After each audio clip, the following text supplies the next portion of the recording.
This video will show you how to feed a hungry ball python. This is Theodosia, my baby ball python.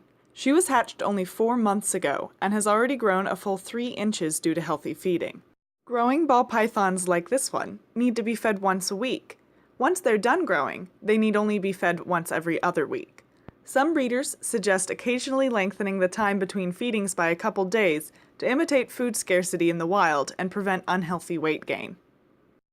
Unlike a dog or a cat, it's almost impossible to find food for a ball python at the grocery store, and nothing we humans eat is appropriate for a snake snack.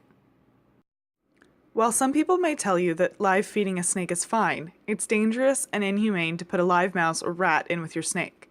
Live prey fights back, often injuring a snake, especially a young one. The only safe way to feed a ball python is to use pre-euthanized food. I usually buy pre-killed and frozen mice from the pet store for convenience.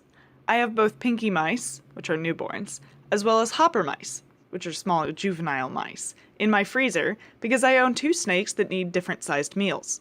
On feeding day, I wait until night to feed her. Ball pythons are nocturnal and most active during the night. She usually spends an hour right after dusk hunting around her tank. This is the best time to feed, but I can't just throw a frozen mouse in there with her and expect her to eat it. I need to heat the mouse up to what its body temperature would be if it were alive. Snakes are very sensitive to temperature and won't eat a cold meal. I let the mouse thaw on the table while I microwave a glass of water for 2 minutes. Then I plop that cold corpse in the hot water and wait until it's soft and warm.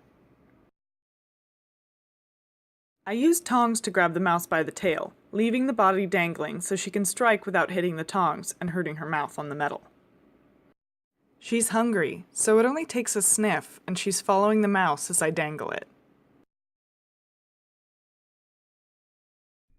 Her strike is fast and precise. I let go so she can constrict around the prey.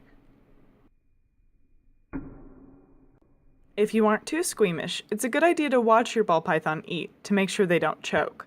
Plus, it's fascinating to see how big their tiny mouths can get. I've sped up the video here a little bit, but it's important to note that this didn't take place over 45 seconds, but rather 10 to 15 minutes. Every time she eats, it takes her that long just to get the mouse all the way down into her mouth. It's because it's huge compared to her. She sleeps for nearly a full day while she digests the mouse. Never try to handle your ball python within 24 hours of feeding.